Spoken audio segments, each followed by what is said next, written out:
7 प्रमुख मागण्यांसाठी मस्साजोगीतील ग्रामस्थांनी आज दिवसभर अन्नत्याग आंदोलन केले। खरं तर प्रशासनाच्या वतीने त्यांना 2 पत्र दिलेत, मात्र बैठक झाल्यानंतर गावकरी अन्नत्याग आंदोलनावर ठाम आहेत। आपल्यासोबत संतोष देशमुख यांचे बंधू धनंजय देशमुख आहेत। काय सांगाल धनु भाऊ, आज सकाळपासून अन्नत्याग आंदोलन केले, पाणी सुद्धा पिलं नाही कोणी? अन्नत्यागाने मी पाणी घेणार नाही, मी सकाळी बसताना सांगितलं होतं आणि इथून हलणार देखील नाही।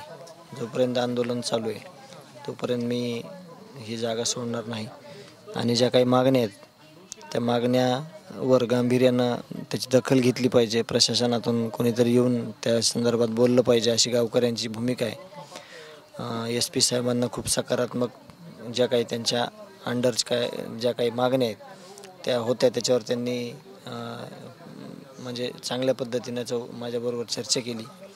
परंतु काही मागण्या ह्या शासन दरबारातूनच पूर्ण होणार आहेत। त्यामुळे ज्या गावकऱ्यांना आत्ता जे ठरवलं, जे बोलले, त्यावर मला त्यांच्या निर्णयासोबत जाणं बंधनकारक आहे। कारण मी मीटिंग झाल्यावरच ठरवलेलं आहे की जे गावकऱ्यांची भूमिका असेल त्याला मी सहमत असेल। म्हणजे गावकरी जे आहे ते अन्नत्याग आंदोलनावर ठाम आहेत? हां, आणि मी देखील त्याला माझी सहमती आहे। बरं, जे आज 2 पत्र दिले त्यात नेमकं काय होतं? एक SP साहेबांचं पत्र आहे आणि एक नायब तहसीलदार जे उपविभागीय दंडाधिकारी कार्यालयातून आलेलं आहे। त्यांनी ही सगळी माहिती वर शासन स्तरावर आज पुटअप केलेली आहे।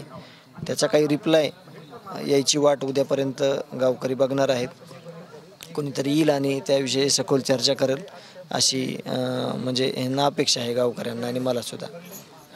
आपण बघतो हे होते धनंजय देशमुख। या आंदोलनात सहभागी झालेल्या गावकरी महिला आपल्यासोबत आहेत। ताई, काय सांगाल, आज दिवसभर जे आहे ते तुम्ही अन्नत्याग आंदोलनात सहभागी झाले होता, गावकरी जे आहे ते अजूनही अन्नत्याग आंदोलनावर ठाम आहेत? आम्ही अजूनही अन्नत्यागावर ठामच आहोत आणि दिवसभरापासून आंदोलन सरकार दखल घेत नाही, कारण मी सकाळपासून दिवसभरापासून चालूच आहे आणि ते उद्या पण असंच पद्धतीनं चालू राहणार आहे। याच्यावर आम्ही सर्व गावकऱ्यांनी आता जो ठराव घेतला त्याच्यावर महिला भगिनी पण तेवढ्याच तत्परतेने तयार आहेत। काय वाटतं, सातत्यानं आंदोलन करावं लागतं न्याय मागण्यासाठी? आता हे सरकारची निष्काळजीपणा किंवा सरकारमध्ये जी भूमिका आहे, जी अधिवेशनामध्ये मुख्यमंत्र्यांनी आम्हाला शब्द दिला होता की कुणाची गय केली जाणार नाही, आम्ही आरोपीला कठोरात कठोर शिक्षा देऊ आणि सर्व आरोपी पकडले जावेत। मग आमच्या त्याच पद्धतीच्या मागण्या आहेत की त्या मागण्या अजूनपर्यंत का पूर्ण नाही झाल्या, त्यासाठी आज आम्हाला आंदोलनाची भूमिका घ्यावी लागली आहे आणि लोकशाही पद्धतीने आम्ही जे आंदोलन सुरू केलेलं आहे। पण सरकारला या माध्यमातून आज माझी विनंती आहे की ह्या शांततेच्या आंदोलनाला तुम्ही तीव्र स्वरूपाचं आव्हान देऊ नका, कारण आम्ही जर तीव्र आंदोलन केलं तर हे महाराष्ट्र आणि सरकारला पेलवणार नाही। आपल्यासोबत संतोष देशमुख यांची कन्या वैभव आहे। वैभव, काय सांगशील, संपूर्ण देशमुख कुटुंबीय आणि गावकऱ्यांनी आज अन्नत्याग आंदोलन केले, अजूनही अन्नत्याग आंदोलनावर सगळेजण ठाम आहेत? खरंच आंदोलन करायची वेळ आली, खरंच खूप दुर्दैवी गोष्ट आहे। पण आज जसं गावकऱ्यांनी आता निर्णय घेतला की जोपर्यंत ज्या मागण्या आहेत त्याची अंमलबजावणी होत नाहीये तोपर्यंत हे आंदोलन स्थगित होणार नाही। आज जे ते प्रशासनानं 2 पत्र दिले होते, मात्र असं असलं तरी गावकरी कुठेतरी ठाम असताना पाहायला मिळतात। तेच कारण की आज 77 दिवस होऊन गेले तरी पण जर काहीच आमच्या मागण्या पूर्ण होत नसतील, कारण की ज्या आत्ताच्या मागण्या आहेत त्या आम्ही पहिल्या दिवसापासून त्याच मागण्या करतोय आणि त्या आत्ता माझी तर विनंती आहे की त्या मागण्याची लवकरात लवकर तुम्ही अंमलबजावणी करा। निश्चित आपल्यासोबत दुसऱ्या गावकरी महिला आहेत। ताई, काय सांगाल, आज संपूर्ण गाव जे आहे ते अन्नत्याग आंदोलनात सहभागी झालं होतं, काय प्रतिक्रिया?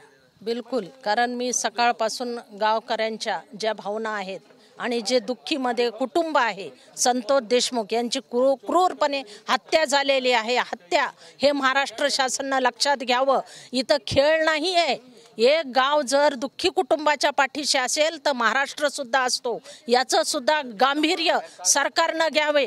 तुम्ही सत्तेमध्ये बसलात, तुम्ही असा खेळ मांडू नका, कारण संतोष देशमुख यांना न्याय मिळाला पाहिजे।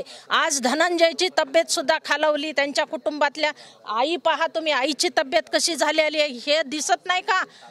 मुख्यमंत्री साहेबांना, दोन्ही उपमुख्यमंत्री साहेबांना ह्याचा भडका नक्की होणार आहे। हे भडका होण्याच्या अगोदर या कुटुंबाला न्याय मिळाला पाहिजे, एवढंच माझं मत आहे। आपल्यासोबत दुसरे ग्रामस्थ आहेत, काय सांगाल, 7 प्रमुख मागण्या होत्या, आज प्रशासनाने तुम्हाला पत्र दिले, तुम्ही ठाम आहात, म्हणजे तोडगा काढण्यासाठी काय केलं पाहिजे? प्रशासनानं नुसतं पत्र दिलेले या बाबतीत आमच्या ज्या मागण्या होत्या त्या मागण्याच्या संदर्भात कसल्याही प्रकारच्या त्यांच्याकडून आम्हाला अंमलबजावणी संदर्भात काही कळवलेलं नाही। प्रशासनाने विचार करावा की देशमुख कुटुंबाच्या घरातले एक 6 वर्षाचा मुलगा सुद्धा या ठिकाणी आज सकाळपासून बिना अन्न पाण्याचा बसलेला आहे। याच्यावरून लक्षात घ्यावं या गोष्टीचं गांभीर्य आणि महत्त्वाचा मुद्दा, आज समजा ही मसाजोगवासी बसलेले तर उद्याच्या हे तालुका लेवलवर जाईल का किंवा महाराष्ट्र लेवलवर? हे आजचं जे आंदोलन आहे हे आंदोलन फक्त मसाजोगवासी किंवा ग्रामस्थाच्या पुरतं मर्यादित राहिलेलं नाही। हे आंदोलन आज महाराष्ट्र लेवलवर महाराष्ट्रानं हातात घेतलेलं आहे। त्याच्यामुळे शासनानं या गोष्टीचा कुठंतरी समजा मोठा उद्रेक होण्याच्या ऐवजी त्याच्या अगोदर आम्ही जे मागण्या केलेल्या त्या मागण्याच्या संदर्भात त्यांना सहानुभूतीपूर्वक विचार करून त्याची अंमलबजावणी करावी एवढीच आमची शासनाकडे मागणी। आणि हे आंदोलन जोपर्यंत त्या गोष्टीची अंमलबजावणी होत नाही तोपर्यंत हे चालूच राहणार आहे। आज जी बैठक झाली या बैठकीत जे ते जिल्हाधिकाऱ्यांच्या विरोधात रोष पाहायला मिळाला, नेमकं कारण काय? आज जिल्हाधिकारी हे एक जिल्ह्याचे प्रशासकीय अधिकारी असतात। त्यांचं जिल्हाधिकाऱ्यांचं एक काम असतं की ज्यावेळेस असं एखादं मोठं प्रकरण घडतं त्या ठिकाणी प्रत्यक्ष स्वतः जाऊन त्या कुटुंबाची किंवा ग्रामस्थाशी चर्चा करणं गरजेचं आहे। परंतु अद्यापही कसल्याही प्रकारचे या ठिकाणी जिल्हाधिकारी मस्सोजोगमध्ये आलेले नाहीत किंवा जिल्हाधिकाऱ्यांना मस्सोजोगवासियांना त्यांच्यापर्यंत बी बोलवलेलं नाही की या संदर्भात माहिती करून घेण्यासंदर्भात। त्याच्यामुळं मस्सोजोगवासियांचा पूर्ण ग्रामस्थांचा जिल्हाधिकाऱ्यावर रोष आहे या गोष्टीत। आणि आम्हाला असं याच्यावरून जाणवायला लागलं की जिल्हाधिकाऱ्यांनाच या बाबतीत कसल्या प्रकारचं गांभीर्य राहिलेलं नाही। निश्चित आपण बघतो हे सर्व ग्रामस्थ होते ज्यांनी आज दिवसभर अन्नत्याग आंदोलन केले। प्रशासनाच्या वतीनं 2 पत्र देण्यात आले होते, मात्र त्यावर काही तोडगा न निघाले आणि गावकरी अन्नत्याग आंदोलनावर ठाम आहेत। कॅमेरा पर्सन हर्षल निकमसह ज्ञानेश्वर लोंढे, TV9 मराठी, मस्साजोग, बीड।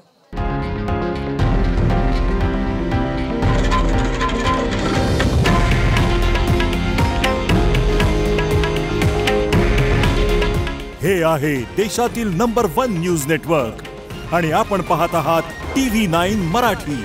काळजी तुमची, हित महाराष्ट्राचं।